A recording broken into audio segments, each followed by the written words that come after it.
Bonjour à tous, aujourd'hui un nouvel enregistrement, on va continuer sur le livre de Josué. La dernière fois on a fait donc la prise de Jéricho. Aujourd'hui on va retourner un peu en arrière, on va faire le passage du Jourdain à pied sec, qui s'est passé juste avant la prise de Jéricho, parce qu'il faut d'abord que les Israélites passent le Jourdain à pied sec, et ensuite attaquent Jéricho, d'accord? Donc là on va revenir au passage du Jourdain à pied sec, d'accord? Et on va voir au travers de la révélation ce que ça donne. Si vous avez suivi l'audio précédent, vous savez très bien maintenant que je vous avais dit que les prêtres, lorsqu'ils sautent dans la trompette pour prendre Jéricho, c'était Christ qui fait entendre sa voix, car, comme dit l'Écriture en Ésaïe 58, fais entendre ta voix comme une trompette, d'accord ? Plus Christ qui pousse un grand cri. Là, vous avez le peuple qui pousse le cri afin que les murailles de Jéricho s'effondrent.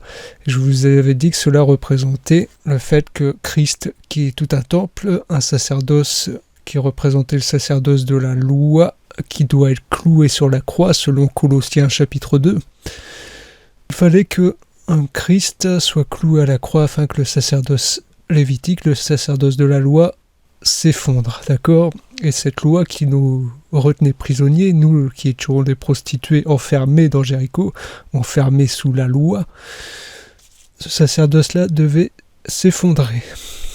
Il s'est effondré lors de la crucifixion, lorsque Jésus a fait entendre 7 paroles, c'est-à-dire a fait sonner 7 fois de la trompette et a poussé un grand cri, ce qui a fait que lui qui est un temple s'est effondré. Lui qui était la loi faite chair a été déchiré, d'accord ? C'est un résumé rapide, mais pour ceux qui ne l'ont pas vu, si vous voulez plus de compréhension et de détails, je vous invite à aller voir l'audio précédent, parce que ici je vais continuer et je considère que c'est donc acquis ce que j'ai dit précédemment. Donc là, on va prendre le passage en Josué, chapitre 3. Je vais prendre au verset 1, je vais lire une première partie d'abord, parce qu'on va le faire au fur et à mesure, d'accord ? Et ensuite on lira la suite. Alors, je prends la lecture au nom du Seigneur. Josué chapitre 3 verset 1. S'étant levé de bon matin, Josué partit de Sittim avec tous les Israélites. Ils arrivèrent au Jourdain et passèrent la nuit là avant de le traverser. Au bout de 3 jours, les officiers parcoururent le camp et donnèrent cet ordre au peuple. Lorsque vous verrez les prêtres, les Lévites, porter l'arche de l'Éternel, votre Dieu, vous partirez de l'endroit où vous êtes et vous la suivrez. Mais il y aura entre vous et elle une distance d'environ 1 kilomètre. N'en approchez pas, elle vous montrera le chemin que vous devez suivre, car vous n'êtes pas encore passé par ce chemin. Josué dit au peuple, « Consacrez-vous, car demain l'Éternel accomplira des merveilles au milieu de vous. » Puis Josué dit aux prêtres, « Portez l'arche de l'Alliance et passez devant le peuple. » Ils portèrent l'arche de l'Alliance et marchèrent devant le peuple. L'Éternel dit à Josué, « Aujourd'hui je vais commencer à te rendre grand aux yeux de tout Israël, afin qu'ils sachent que je serai avec toi comme j'ai été avec Moïse. Tu donneras cet ordre aux prêtres qui portent l'arche de l'Alliance. Lorsque vous arriverez au bord de l'eau du Jourdain, vous vous arrêterez dans le Jourdain. » Josué dit aux Israélites, « Approchez-vous et écoutez les paroles de l'Éternel votre Dieu. » Josué dit, « Voici comment vous reconnaîtrez que le Dieu vivant est au milieu de vous et qu'il chassera devant vous les Cananéens, les Hittites, les Héviens, les Phérésiens, les Girgasiens, les Amoréens et les Jébusiens. L'arche de l'alliance du Seigneur de toute la terre va passer devant vous dans le Jourdain. Maintenant, prenez 12 hommes issus des tribus d'Israël, un de chaque tribu. Dès que les prêtres qui portent l'arche de l'Éternel, le Seigneur de toute la terre, poseront la plante des pieds dans l'eau du Jourdain qui descend s'arrêtera comme s'il y avait une digue. » Le peuple sortit de ses tentes pour passer le Jourdain, et les prêtres qui portaient l'arche de l'Alliance marchèrent devant le peuple. Quand les prêtres qui portaient l'arche furent arrivés au Jourdain et que leurs pieds se furent mouillés au bord de l'eau, le Jourdain déborde par-dessus toutes ses rives durant tout le temps de la moisson, entre parenthèses. L'eau qui descend s'arrêta et s'accumula une très grande distance, près de la ville d'Adam qui est située à côté de Tsartan. Quant à l'eau qui descendait vers la mer morte, elle fut complètement coupée. Le peuple passa vis-à-vis de Jéricho. Les prêtres qui portaient l'arche de l'Alliance de l'Éternel s'arrêtèrent de pied ferme sur le sec, au milieu du Jourdain, pendant que tout Israël passait à pied sec, jusqu'à ce que toute la nation ait fini de passer le Jourdain.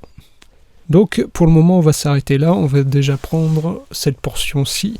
Je vais vous en donner la révélation. La révélation, c'est le côté où on voit l'action de Christ dans l'Écriture, d'accord ?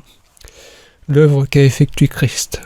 Et après, je vais essayer de vous donner un peu de doctrine. Ça, la doctrine, c'est ce qui concerne le peuple et c'est ce qui est à appliquer pour le peuple. D'accord ?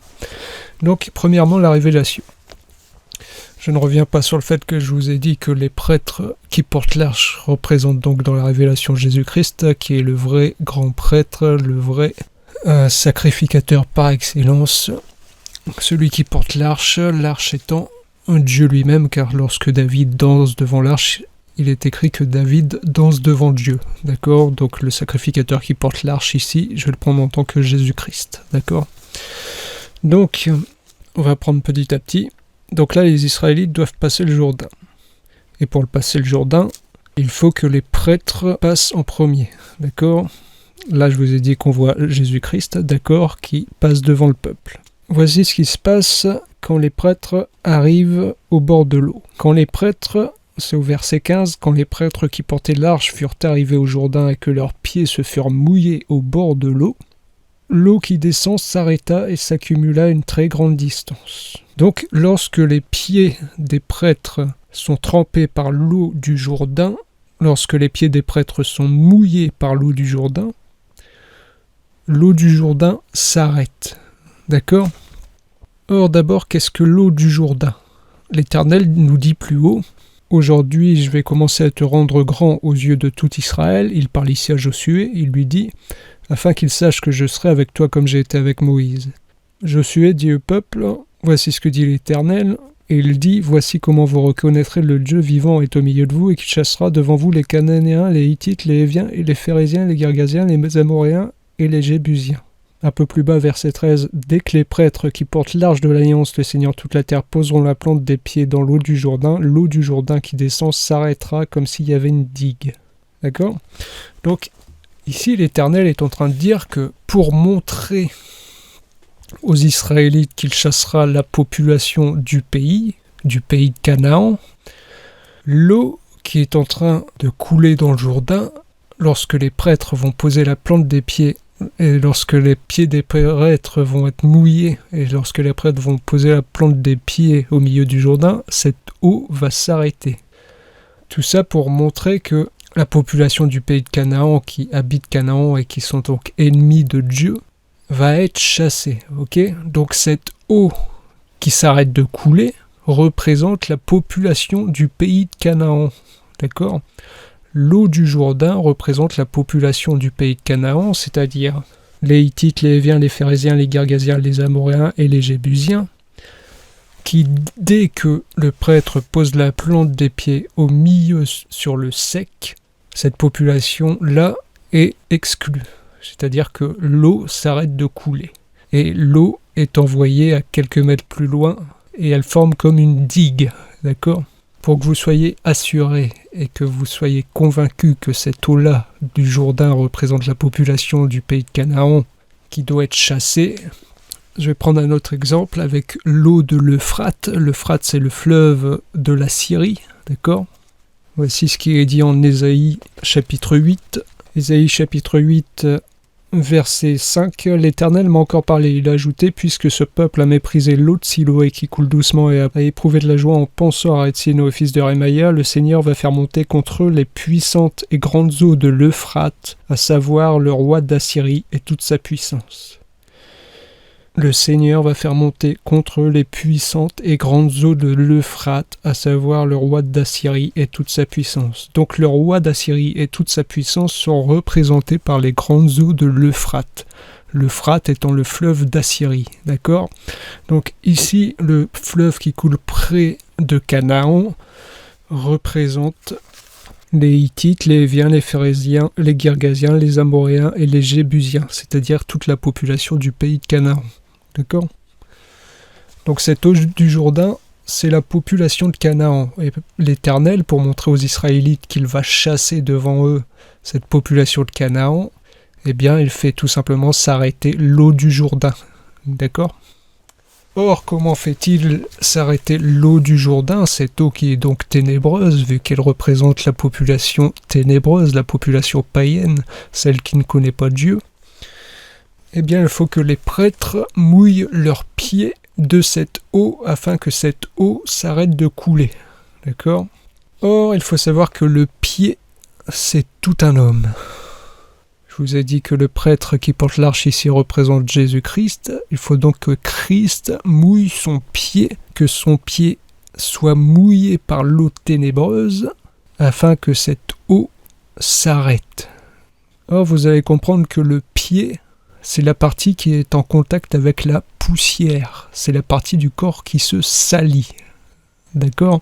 Lorsque Dieu prend un corps de chair pour venir sur la terre, c'est pour que ce corps de chair puisse porter les ténèbres, puisse porter le péché et la saleté, afin que l'œuvre de la croix puisse être effectuée. D'accord ? On voit chez l'homme que le seul endroit qui se salit, qui prend la poussière, qui prend la saleté, c'est le pied. D'accord ? Donc le pied, c'est tout un homme, c'est la partie terrestre, c'est le corps terrestre que prend Dieu pour venir se salir. D'accord ? C'est pourquoi vous verrez que Jésus-Christ a dit aux apôtres, lorsque quelqu'un s'est lavé, il n'a besoin que de se laver les pieds pour être pur. D'accord ? Et si on va voir chez Paul ce qu'il nous dit, il nous dit que le mari lave sa femme dans l'eau du baptême. D'accord ? Ça veut dire quoi ? Ça veut dire qu'une fois que vous avez été baptisé d'eau, qui n'est pas la purification d'une impureté physique, mais qui est la purification de l'impureté spirituelle, il n'y a que vos pieds qui ont besoin d'être encore lavés. Pourquoi ? Vos pieds, c'est la partie terrestre, c'est votre corps ici qui peut encore se salir. Et vous qui êtes un pied, eh bien constamment vous devez prier, jeûner et écouter l'enseignement, pratiquer l'enseignement afin de ne pas vous salir, d'accord ? Afin d'être lavé. D'accord. On est tout un pied, c'est pourquoi en Ésaïe 52, il est dit qu'ils sont beaux les pieds de celui qui annonce la bonne nouvelle, en parlant de Jésus-Christ. D'accord ? On ne parle pas de tout le corps, on parle uniquement des pieds. Parce que comme le dit l'Éternel, le ciel est mon trône, la terre mon marchepied. Donc lorsque l'Éternel vient sur terre, c'est son pied, d'accord ? C'est son pied qui vient marcher sur la terre. Donc ici, le pied du prêtre, le seul vrai grand prêtre, selon le sacerdoce de Melchizedek qui est Jésus-Christ, le prêtre éternel, l'Éternel lui-même, c'est le pied du prêtre qui vient se mouiller au bord du Jourdain, qui vient prendre sur lui l'eau du fleuve, l'eau du Jourdain, l'eau ténébreuse. Vous avez là l'œuvre de la croix, d'accord ? Le fait que Jésus-Christ vienne porter sur lui l'eau ténébreuse, les ténèbres, le péché, afin que nous en soyons délivrés. C'est une fois qu'il porte sur lui ces ténèbres, ce péché, que l'eau ténébreuse, l'eau du Jourdain s'arrête et que la terre qui était en dessous de l'eau du Jourdain devient sec. D'accord ? Que cette terre est asséchée de toutes ténèbres. D'accord ? Jusque-là, vous me suivez, j'espère. Or, cette terre qui est asséchée de toutes ténèbres était sous l'eau du Jourdain, c'est-à-dire elle était enfermée sous les ténèbres. Mais le fait que le prêtre ait mis son pied et ait porté sur lui cette eau ténébreuse, cette terre qui était sous les ténèbres est maintenant délivrée de cette eau-là. D'accord ? Or, voici ce que dit Ésaïe 62. Ésaïe 62 au verset 4, « On ne t'appellera plus abandonné, on ne dira plus à ta terre dévastation, mais on t'appellera mon plaisir éternel, et on appellera ta terre mariée. Car l'Éternel prend plaisir en toi, et ta terre aura un mari. » On dit, l'Éternel dit, ta terre aura un mari. C'est-à-dire que la terre, c'est toute une épouse. Cette terre qui est maintenant délivrée des eaux ténébreuses du Jourdain, eh bien c'est Israël, et la vraie Israël, c'est ceux qui ont la circoncision du cœur, c'est nous, d'accord ? Donc cette terre sur laquelle maintenant le prêtre peut poser la plante du pied, car voici ce que dit l'Éternel au prêtre, lorsque vous arriverez au bord de l'eau du Jourdain, vous vous arrêterez dans le Jourdain. Dès que les prêtres qui portent l'arche de l'Alliance, le Seigneur de toute la terre, poseront la plante des pieds dans l'eau du Jourdain qui descend s'arrêtera. Donc là, je vous ai expliqué que c'est donc le pied qui se mouille de l'eau du Jourdain, car plus bas on nous dit « Quand les prêtres qui portaient l'arche furent arrivés au Jourdain et que leurs pieds se furent mouillés au bord de l'eau, l'eau qui descend s'arrêta et s'accumula à une très grande distance, près de la ville d'Adam. » Donc c'est dès que le pied du prêtre s'est mouillé de l'eau que cette eau s'arrête. D'accord ? C'est dès que Jésus-Christ, qui est le pied de Dieu, c'est-à-dire, comme je vous ai dit, l'Éternel dit, le ciel est mon trône, la terre mon marchepied. Dès que Jésus-Christ, qui est le pied de Dieu, a pris sur lui l'eau ténébreuse, eh bien cette eau-là, ces ténèbres s'arrêtent afin que la terre qui était prisonnière en dessous, l'épouse, soit délivrée de cette eau ténébreuse.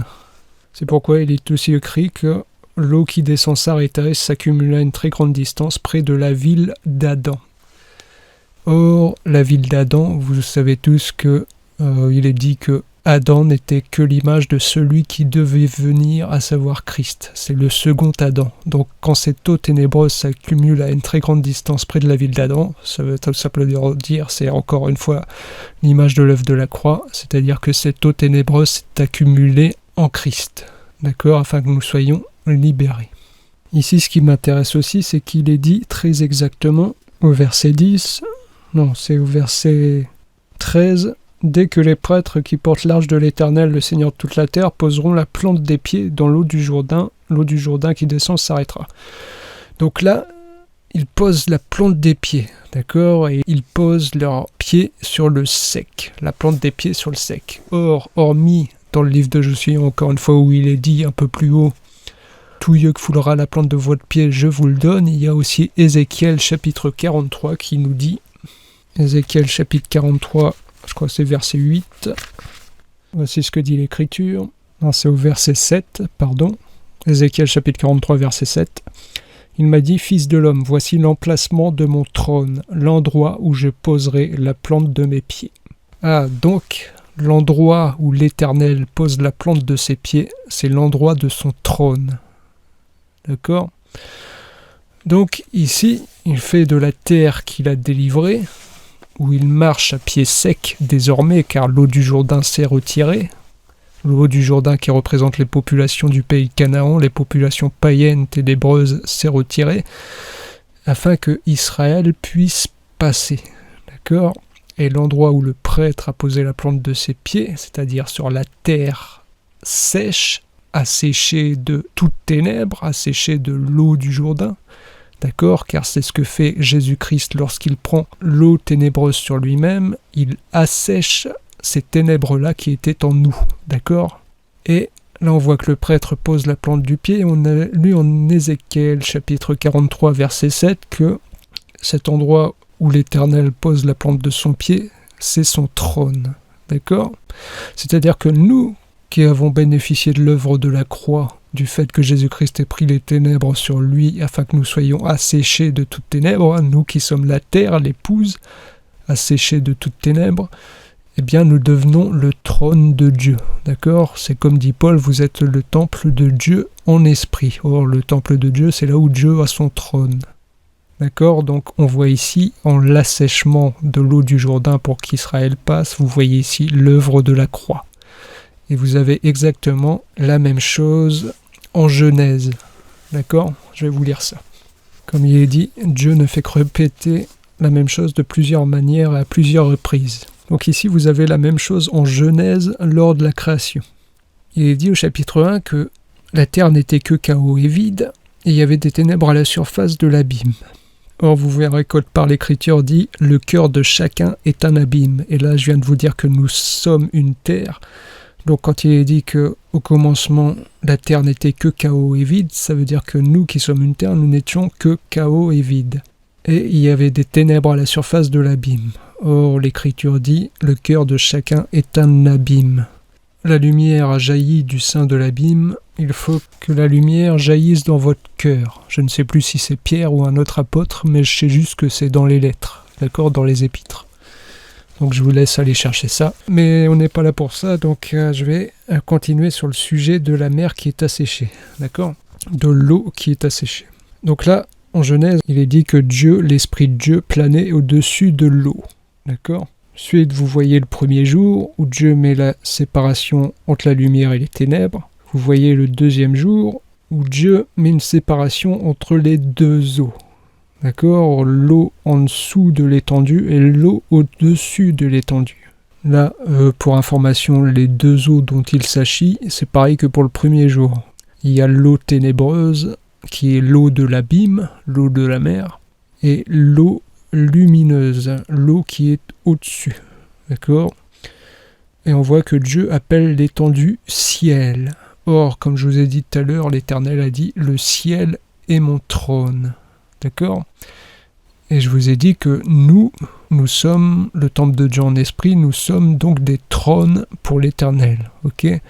Nous sommes des flambeaux, car nous portons la lumière de Dieu. Nous sommes des chérubins, car c'est les chérubins qui portent Dieu.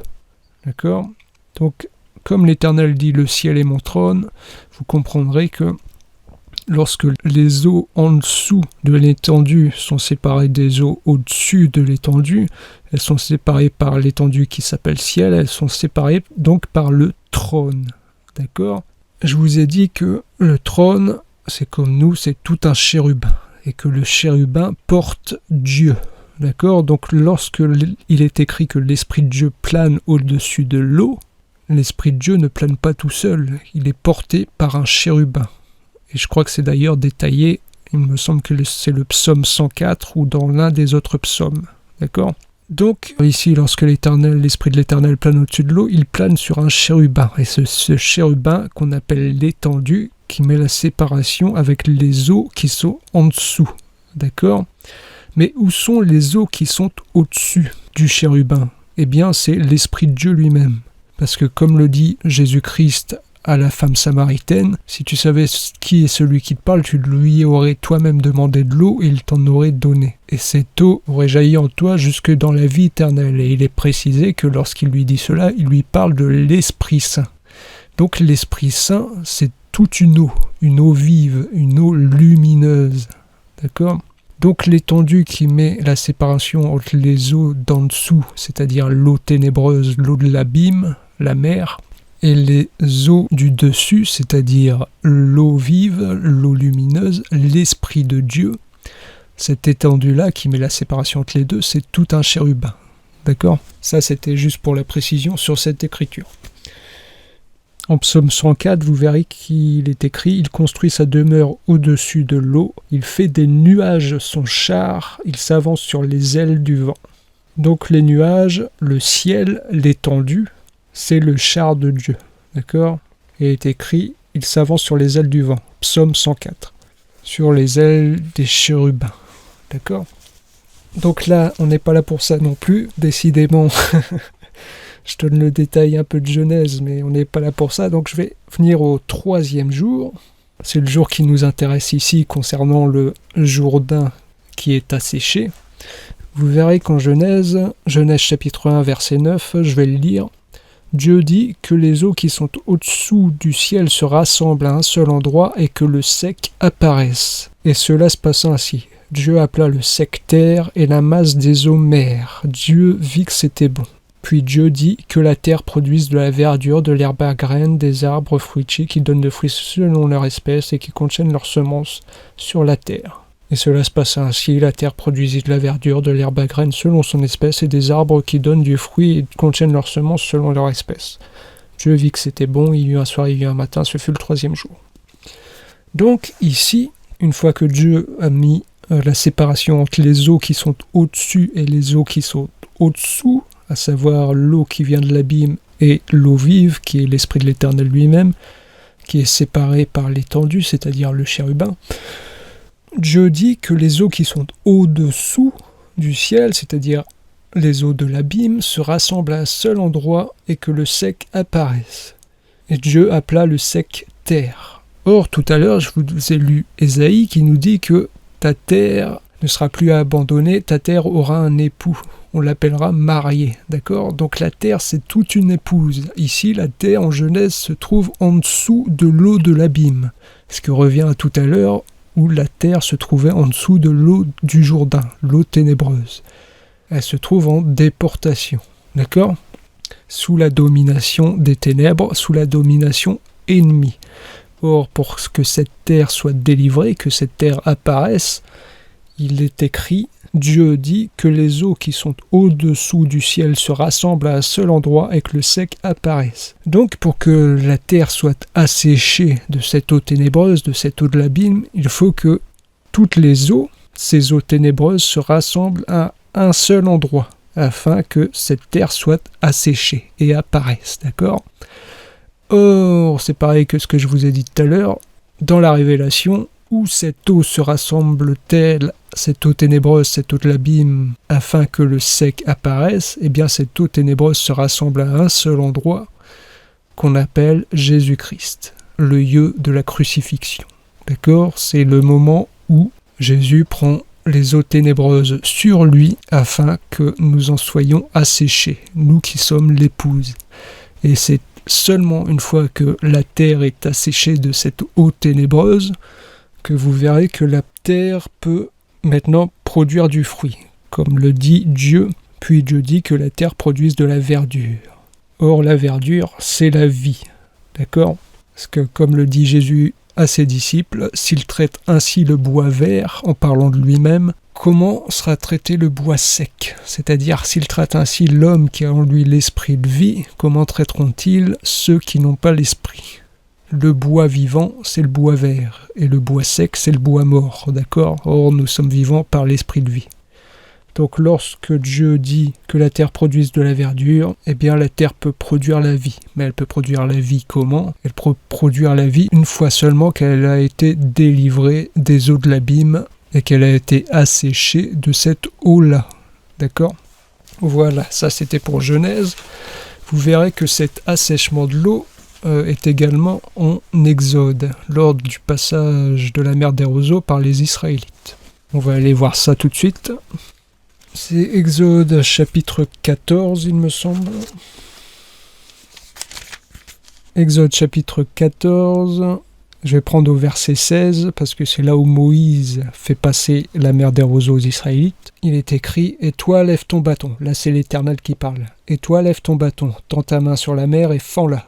Ainsi les Israélites pénétreront au milieu de la mer à pied sec. Quant à moi, je vais endurcir le cœur des Égyptiens pour qu'ils y pénètrent après eux, et le Pharaon, ainsi que toute son armée, ses chars et ses cavaliers, feront éclater ma gloire. Les Égyptiens sauront que je suis l'Éternel quand le Pharaon, ses chars et ses cavaliers auront fait éclater ma gloire. » L'ange de Dieu qui marchait devant le camp d'Israël quitta cette position et marcha derrière eux, et la colonne de nuée qui les précédait fit de même.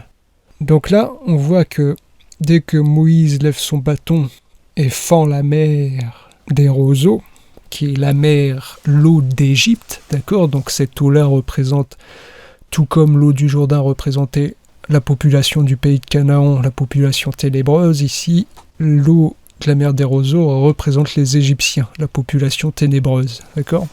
Donc, dès que les Israélites passent, on voit que l'Éternel marchait devant eux, mais ils quittent cette position et l'ange de l'Éternel marche désormais derrière eux. Pourquoi ? Parce que l'ange de l'Éternel les guide, puis quand il passe derrière, c'est pour les protéger. D'accord ? Il est à la fois le guide et le protecteur. Or, vous verrez que c'est la même chose lorsque les prêtres passent l'eau du Jourdain pour arriver dans le pays de Canaan. Les prêtres passent devant le peuple et ensuite ils s'arrêtent au milieu du Jourdain jusqu'à ce que tout le peuple soit passé. D'accord ? Donc, ils sont d'abord devant, ils quittent la position, ils se mettent derrière. C'est comme ici l'ange de l'Éternel, qui n'est autre que l'Éternel lui-même, qui guide le peuple, puis ensuite quitte cette position pour protéger le peuple. D'accord ? Donc les prêtres qui passent le Jourdain dans la Révélation représentent bel et bien Jésus-Christ, encore une fois, je vous le confirme par ces Écritures. Et dans cet épisode, on voit que c'est par son bâton que Moïse fait passer la mer des roseaux aux Israélites. C'est par le bâton que la mer des roseaux est asséchée devant les Israélites. Or, il est écrit quelque part dans les Écritures, « Tu les frapperas par ta parole comme par un bâton ». C'est pas le terme exact qui est dit, mais c'est... on compare la parole au bâton. D'accord ? Lorsqu'il y a des ténèbres, ça revient à ce que j'ai dit la dernière fois à propos de Jéricho, c'est par l'enseignement, par la parole que ces ténèbres sont asséchées, que ces ténèbres vont être dispersées. D'accord ? Ici, Moïse qui tend la main avec le bâton pour que l'eau de la mer des roseaux s'écarte. Comme je vous ai dit, il est écrit dans les Écritures que ce bâton est comparé à la parole de Dieu, d'accord ? Donc c'est par la parole de Dieu que les ténèbres sont écartées. C'est par l'enseignement que les ténèbres s'effondrent. d'accord? Ça reste la même chose qu'avec Jéricho, d'accord? L'enseignement et la prière, c'est la clé pour écarter toute ténèbres, d'accord? Ça, c'est le côté doctrinal. Et ce bâton-là qui écarte l'eau ténébreuse, c'est également tout un homme. Pourquoi je dis que c'est également tout un homme? Parce que non seulement il est dit en Jean que la parole s'est faite chair, donc ce bâton qui est la parole représente Jésus-Christ, qui par sa crucifixion frappe les ténèbres, d'accord? Et vous avez également le fait que lorsque Israël commence à se révolter, je crois que c'est dans le livre de Nombre, vous verrez qu'il est écrit que, sur Nombre chapitre 17, je vais vous lire ça, demande aux Israélites de te remettre un bâton par tribu, soit 12 bâtons remis par tous leurs princes en fonction de leur famille. Tu écriras le nom de chacun sur son bâton et celui d'Aaron sur le bâton de Lévi. Il y aura un bâton pour chaque chef de famille. Tu les déposeras dans la tente de la rencontre, devant le témoignage où je vous rencontre. L'homme que je choisirai sera celui dont le bâton fleurira. Et je ferai cesser devant moi les murmures que les Israélites profèrent contre vous. Donc ici, l'Éternel dit à Moïse de demander aux Israélites de lui remettre un bâton par tribu. Un bâton pour chaque chef de tribu, d'accord? Un bâton par homme. Et le bâton qui fleurira désignera l'homme que l'Éternel a choisi. Or, si vous lisez un peu plus loin, c'est le bâton de Lévi qui a fleuri. Or, Lévi, c'est le sacerdoce de prêtre, d'accord? Or, comme je vous ai dit tout à l'heure, le seul vrai grand prêtre, le sacrificateur par excellence, c'est Jésus-Christ. Et il est dit de ce bâton, qui est également donc la parole, comme je vous ai dit tout à l'heure, donc ce qui coïncide, c'est-à-dire que Jésus-Christ est aussi la parole faite chair. Il est écrit que ce bâton de Lévi, qui a fleuri, il est écrit au verset 23, il avait bourgeonné, donné des fleurs et des amandes. D'accord? Donc le bâton de Lévi, le bâton qui représente le sacerdoce lévitique, le sacerdoce de prêtre, c'est le bâton de l'amandier. D'accord? Le bâton de l'amandier. Or, si on va voir prophète Jérémie, chapitre 1, au verset 11, la parole de l'Éternel m'a été adressée. Que vois-tu, Jérémie? J'ai répondu, je vois une branche d'amandier. Et l'Éternel m'a dit, tu as bien vu, car je veille à ce que ma parole s'accomplisse. Donc la branche d'amandier, c'est l'accomplissement de la parole. D'accord? Cette branche d'amandier qui est tout un sacerdoce, tout un homme, Lévi, le véritable Lévi étant Jésus-Christ, lui qui est né de la famille de Lévi au travers de sa mère naturelle Marie, et qui est né de la famille de Judas au travers de son père naturel Joseph, enfin qui est lié à Judas au travers de Joseph, mais qui n'est pas né par Joseph, vu qu'il est né par l'Esprit, et qui est donc roi et prêtre, vu que c'est la tribu de Judas qui appartient le sceptre pour l'éternité, et c'est à la tribu de Lévi à qui appartient le sacerdoce de prêtre. Donc par sa naissance, Jésus est donc roi et prêtre, d'accord? Donc ici, Jérémie voit une branche d'amandier, et l'Éternel lui dit « Tu as bien vu, car je veille à ce que ma parole s'accomplisse. » Or, quelle est cette parole qui doit s'accomplir? Quelle est cette branche d'amandier, cette parole donc qui s'accomplit? Si on lit un peu plus haut, voici ce que dit l'Éternel à Jérémie, « J'ai mis mes paroles dans ta bouche. Vois, aujourd'hui je te confie une responsabilité envers les nations et les royaumes, celle d'arracher et de démolir, de faire disparaître et de détruire, de construire et de planter. » Donc la parole que dit l'Éternel à Jérémie, la mission qu'il lui confie, c'est arracher, démolir, faire disparaître, détruire et construire et planter. Or, vous avez là la même chose qu'avec Jéricho. C'est pourquoi je vous invite fortement à aller voir l'audio précédent si vous ne l'avez pas écouté. C'est-à-dire que je vous ai dit que Jéricho représentait la loi et le sacerdoce de la loi dans lequel nous qui étions des prostituées étions enfermés, barricadés. Il faut que le vrai prêtre par excellence vienne faire entendre sa voix et qu'il pousse un grand cri afin que cette barricade s'effondre et que nous soyons libérés de la loi pour appartenir à Dieu. Et qu'ensuite, on voit qu'en Jéricho, celui qui pose le fondement nouveau et qui reconstruit la ville de Jéricho est maudit. Et je vous avais dit que c'est là Christ qui a porté la malédiction, d'accord, pour pouvoir reconstruire Jéricho non plus sous la loi, mais sous la grâce, sur le nouveau fondement, c'est-à-dire Christ lui-même. D'accord ? Donc avec Jéricho, vous aviez le fait de démolir et de détruire tout le sacerdoce de la loi, et le fait de reconstruire, d'accord, sur le fondement nouveau, sur Christ lui-même. Et c'est ça l'accomplissement de la parole, d'accord, comme l'indique l'Éternel à Jérémie. Parce que l'Éternel confie la mission à Jérémie de détruire et ensuite de construire, d'accord ? Et il dit que la branche d'amandier que Jérémie voit, c'est l'Éternel qui veille à l'accomplissement de sa parole, d'accord ? Or, c'est là toute la mission qu'a eue Jésus-Christ de détruire et de reconstruire. Détruisez ce temple, en 3 jours je le rebâtirai. Voici ce que dit Jésus en Luc. Luc chapitre 24, ça c'est après sa résurrection. Luc chapitre 24 verset 44, puis il leur dit « C'est ce que je vous disais lorsque j'étais encore avec vous. Il fallait que s'accomplisse tout ce qui est écrit à mon sujet dans la loi de Moïse, dans les prophètes et dans les psaumes. » Alors il leur ouvrit l'intelligence afin qu'ils comprennent les Écritures et il leur dit « Ainsi il était écrit, et il fallait que cela arrive, que le Messie souffrirait et qu'il ressusciterait le 3e jour. » Donc l'accomplissement de la loi des psaumes et des prophètes réside dans le fait de la destruction du corps de Jésus-Christ et sa résurrection. D'accord ? Donc dans le fait de démolir et de construire. D'accord ? Démolir le temple terrestre et construire le temple céleste. Vous êtes le temple de Dieu en esprit. Donc voilà, c'est pourquoi Moïse, pour faire passer la mer des roseaux, a son bâton à la main. Le bâton de Lévi. Parce que Moïse, tout comme Aaron, vu qu'ils sont frères, sont de la même tribu, la tribu de Lévi. Le bâton d'amandier, la branche d'amandier. D'accord ? La parole qui s'accomplit.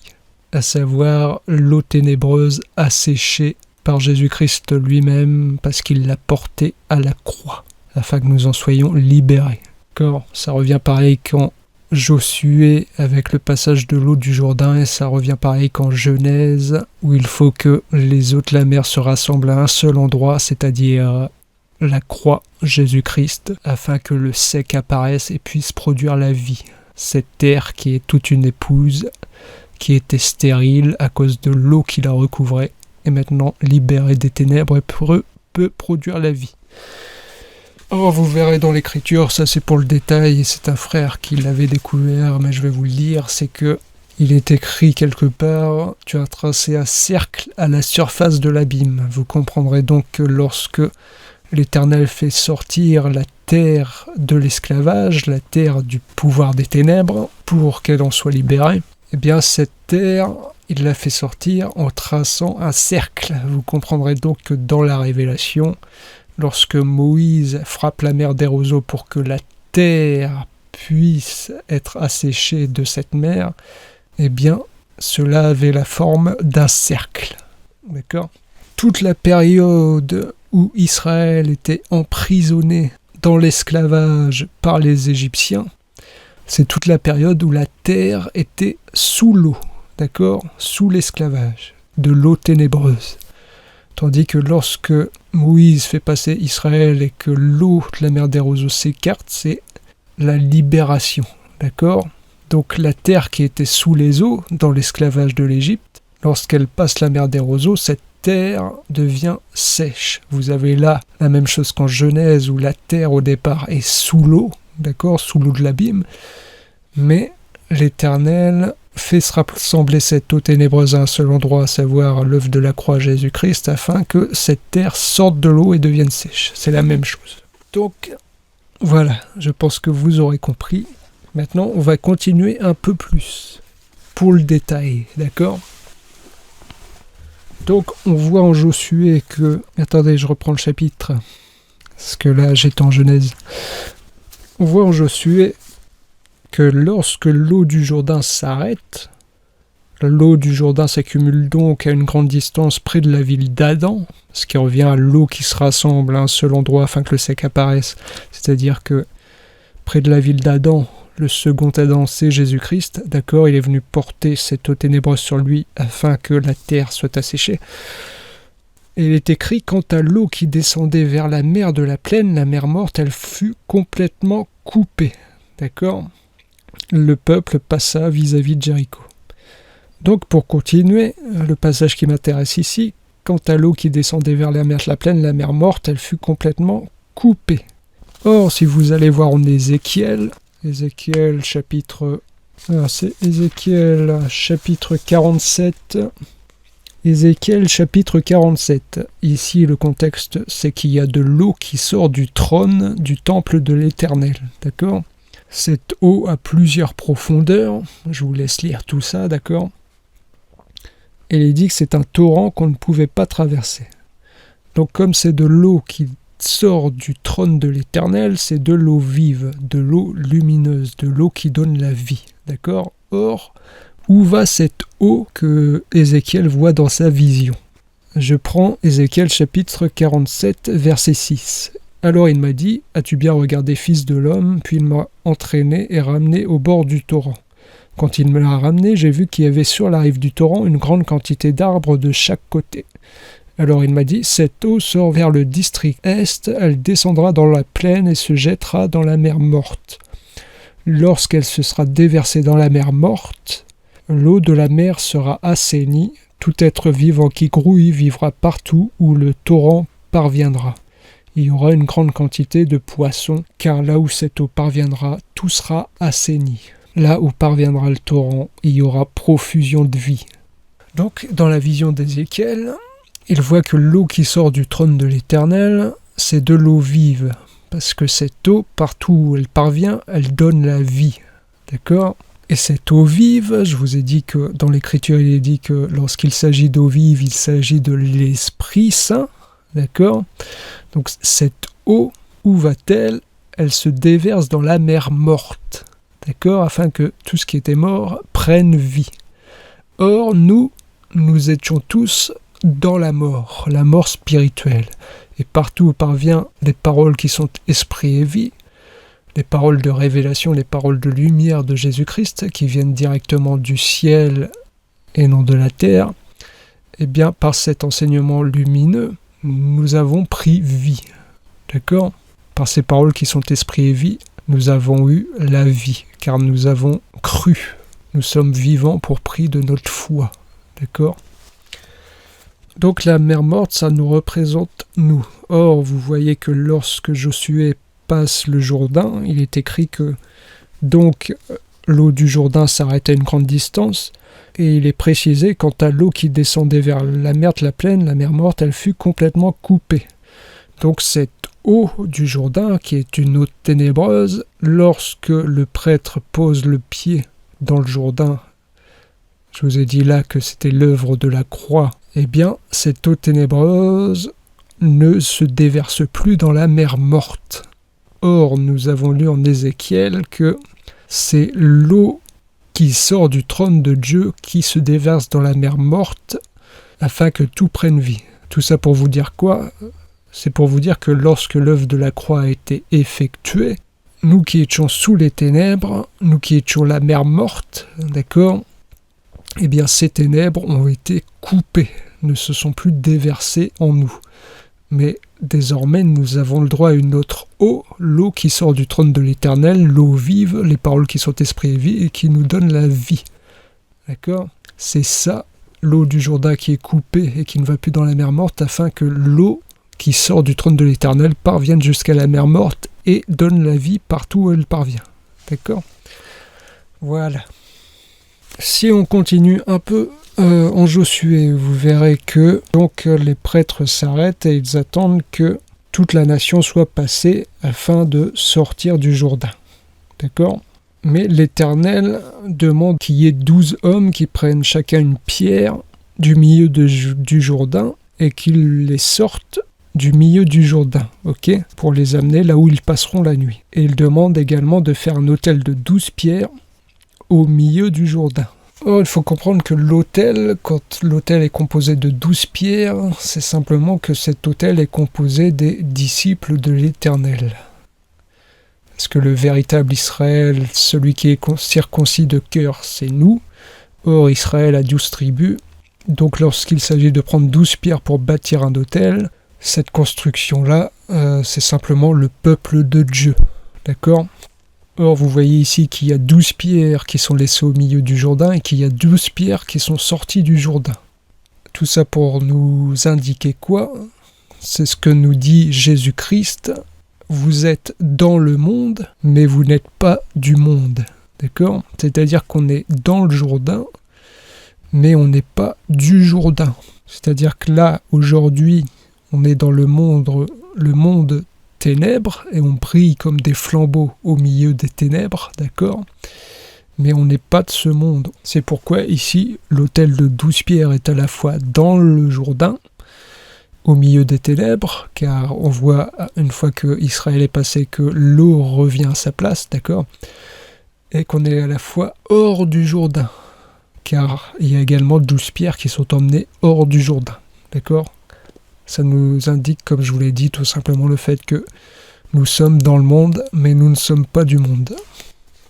Et ici, pour nous indiquer que l'épisode de l'eau du Jourdain qui s'assèche est pareil à l'épisode d'Israël qui sort d'Égypte, eh bien vous avez au verset 14 du livre de Josué, au chapitre 4, « Ce jour-là, l'Éternel rendit Josué grand aux yeux de tout Israël, et ils le respectèrent comme ils avaient respecté Moïse tous les jours de sa vie. » Et on voit qu'une fois que les prêtres sortent du Jourdain, eh bien l'eau du Jourdain revient à sa place. D'accord ? Ça nous indique quoi ? Doctrinalement maintenant, ça nous dit quoi ? Eh bien, ça nous dit que si l'Esprit de Dieu vous quitte, car ici j'avais pris les prêtres en tant que Jésus-Christ dans la révélation, d'accord ? Si l'Esprit de Dieu vous quitte, vous qui êtes la terre, qui êtes son trône, parce que comme on a lu en Ézéchiel chapitre 43, l'Éternel dit « l'endroit où je poserai la plante de mon pied est mon trône », eh bien ici le prêtre qui pose la plante de son pied au milieu du Jourdain à pied sec, sur la terre, sur l'épouse est donc son trône, si ce prêtre-là se retire, eh bien l'eau ténébreuse va revenir, d'accord ? C'est pourquoi il est dit « n'attristez pas l'esprit ». Parce que si l'Éternel se retire de vous, eh bien ces eaux ténébreuses, ces ténèbres vont vous reprendre, vont vous remettre en esclavage. D'accord ? C'est comme nous indiquait un frère il y a quelques mois de ça, il nous parlait de la digue. D'accord ?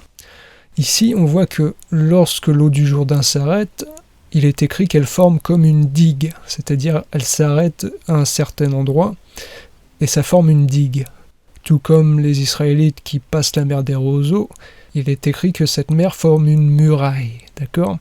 C'est-à-dire qu'il y a la séparation entre la terre et l'eau ténébreuse, d'accord ? Mais il est écrit quelque part, je ne sais plus si c'est en Proverbe, en Psaume ou en Ecclésiaste, que... Ah voilà, ça y est, j'ai retrouvé, c'est Proverbe chapitre 17, verset 14, qui nous dit « Le commencement d'une querelle est comme quand on lâche l'eau. » Ou dans d'autres versions, la version Louis II nous dit « Commencer une querelle, c'est ouvrir une digue. Avant que la dispute s'anime, retire-toi. » Donc, le Proverbe 17 nous dit que commencer une querelle, c'est ouvrir une digue. Or, je vous ai dit que lorsque le prêtre se tient au milieu du Jourdain sur la terre sèche, asséchée des ténèbres, d'accord ? Cette eau ténébreuse forme comme une digue. Or, ici, Proverbe nous dit que commencer une querelle, c'est ouvrir une digue. Ça veut dire quoi ?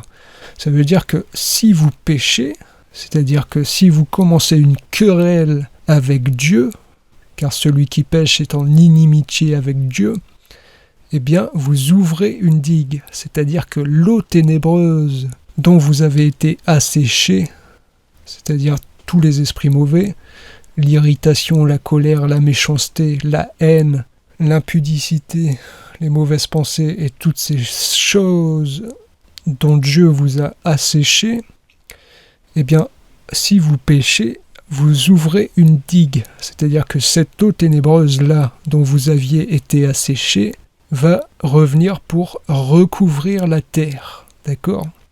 Donc n'oubliez pas ça doctrinalement, dès que vous péchez, vous ouvrez une digue, parce que vous êtes en querelle avec l'Éternel.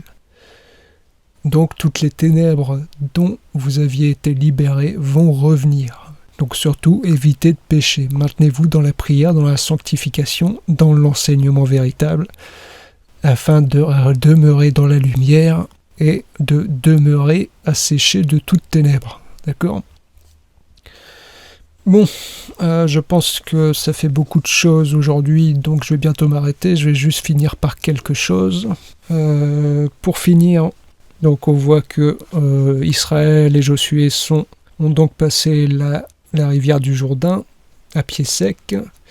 Et il est écrit que lorsqu'ils ont passé le fleuve du Jourdain à pied sec, il est écrit, Josué chapitre 5, je vais lire ça, au verset 1, « Lorsque tous les rois des Amoréens qui se trouvaient à l'ouest du Jourdain et tous les rois des Cananéens près de la mer Méditerranée apprirent que l'Éternel avait asséché l'eau du Jourdain devant les Israélites, jusqu'à ce qu'ils aient traversé, ils perdirent courage et leur esprit fut abattu devant eux. » Donc ici, les rois des Cananéens, c'est-à-dire les rois de ceux qui habitent le pays de Canaan, les nations païennes et ténébreuses, les rois de ces populations-là. Or, nous savons que le seul roi des ténèbres, c'est le diable. Lorsque ces rois-là apprennent que Israël et Josué ont passé l'eau du Jourdain et que cette eau s'est asséchée devant eux, cette eau que je vous ai dit être les ténèbres, d'accord ? Eh bien, ces rois-là, leur esprit était abattu en eux. D'accord ? Or, l'esprit, c'est quoi ? C'est la puissance. Parce que comme le dit Paul, le royaume ne consiste pas en parole, mais en puissance. Je prendrai donc connaissance de la puissance qui est en eux. C'est-à-dire, je prendrai connaissance de l'esprit qui est en eux. Car comme le dit Jésus aux apôtres, en Luc, c'est Luc chapitre 24, au verset 49, « Et voici que j'enverrai sur vous ce que mon Père a promis. Quant à vous, restez dans la ville de Jérusalem jusqu'à ce que vous soyez revêtus de la puissance d'en haut. » D'accord ? Ici, il leur parle de l'Esprit Saint qui doit venir. Et il appelle ça la puissance d'en haut. D'accord ? Il y a donc la puissance d'en haut et il y a la puissance d'en bas. D'accord ? C'est pourquoi le royaume ne consiste pas en parole, mais en puissance. Et Paul, lui, discerne la puissance qui anime les gens à qui il parle. D'accord ? Parce qu'il n'y a pas qu'un seul esprit, il y a un seul Esprit Saint, mais il y a aussi l'esprit antéchrist, l'esprit de ce monde, d'accord ? Qui est également une puissance. Donc ici, lorsque les rois des Amoréens et la population du pays de Canaan apprennent donc qu'Israël et Josué ont passé le Jourdain à pied sec, il est écrit que leur esprit fut abattu devant eux. Or, je vous ai dit que l'esprit, c'est une puissance. Vous comprendrez simplement que par l'œuvre qui a été effectuée, c'est-à-dire l'œuvre de la croix, l'œuvre que la terre a été asséchée de l'eau du Jourdain, la terre qui l'épouse a été asséchée de toutes ténèbres, eh bien, le roi de ces pays, qui sont donc le diable, comme je vous ai dit, leur esprit est abattu. C'est pour vous dire que par l'œuvre de la croix, la puissance du diable a été renversée, d'accord, abattue. Vu que je vous ai dit que l'esprit, c'est la puissance, d'accord. C'est pourquoi il est dit qu'il a réduit le péché à l'impuissance. C'est-à-dire que pour nous, la puissance de l'ennemi est abattue. C'est pourquoi Jésus dit à ses disciples, en Luc 10, « Voici, je vous ai donné le pouvoir de marcher sur les serpents et sur les scorpions et sur toute la puissance de l'ennemi. Et rien ne pourra vous nuire. » C'est-à-dire que le fait que l'œuvre de la croix ait été effectuée pour nous, eh bien, l'esprit de l'ennemi est abattu devant lui. Et nous pouvons marcher dessus, sur cette puissance. D'accord ? Nous avons la domination, pour prix de notre foi, de la foi véritable, l'enseignement lumineux, l'enseignement de la révélation, celui qui délivre. D'accord ? Et pour le prix que nous mettions en pratique cet enseignement. Voilà. Bon, je vais vous laisser ici. Je vous remercie d'avoir écouté. Je prie que l'Éternel vous délivre de toutes ténèbres, qu'il vous assiste en toutes choses, qu'il vous donne la puissance d'en haut, que vous en soyez couverts, afin que tout se passe à merveille pour vous, afin que vous connaissiez le nom de l'Éternel, que nous soyons tous enracinés dans l'amour et que de cet amour jaillisse la connaissance et l'intelligence spirituelle jusque dans la vie éternelle, que cette eau vive, nous puissions toujours en bénéficier, que la nourriture sainte que l'Éternel nous donne puisse nous donner la force de continuer sur le chemin lumineux, d'y rester, de ne pas dévier à droite ou à gauche, mais de toujours rester sur le chemin lumineux dans la présence de l'Éternel, que nous puissions avoir la vie de prière et de sanctification qu'il nous est demandé afin de rester éveillés et de ne pas dormir, afin de rester dans la lumière et non dans les ténèbres, parce que ceux qui dorment dorment la nuit, et Dieu appela les ténèbres nuit. Donc, afin que nous restions dans la lumière, afin que nous restions éveillés, afin que nous restions des enfants du jour et de la lumière, il faut que nous veillions, que nous prions, que nous restions éveillés par le feu de l'Esprit qui nous éclaire, que l'Éternel ravive en vous son feu puissant, ce feu qui délivre, ce feu qui vous réchauffe, qui vous assiste, qu'il puisse vous donner la grâce, puisse vous donner la paix qui surpasse toute connaissance, qu'il garde votre cœur dans sa pensée, afin que vos pensées soient dirigées vers l'Éternel et non vers les choses de ce monde, que vous ayez les regards fixés sur le ciel et sur la récompense à venir, que l'Éternel puisse vous assister dans toutes vos souffrances et vos difficultés, qu'il puisse vous donner l'oreille pour entendre et l'œil pour voir, afin que vous soyez libérés de tout ce qui vous enchaîne encore et que toute chaîne soit brisée, qu'il puisse vous donner l'amour, afin que vous puissiez vous-même donner l'amour à ceux qui vous entourent, qu'il puisse vous délivrer de toutes ténèbres, de méchanceté, de haine,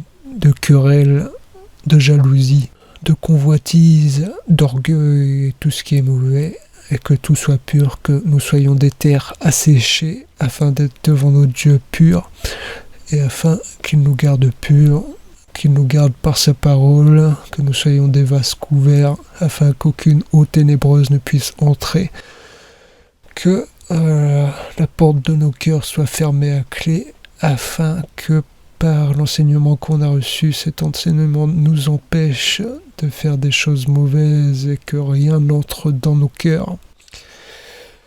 Que cette chambre de notre cœur soit la résidence de l'Esprit en toute occasion et que nous puissions entrer en nous-mêmes afin de communiquer avec le Seigneur l'Éternel sans qu'aucune arrière-pensée ne vienne troubler nos prières.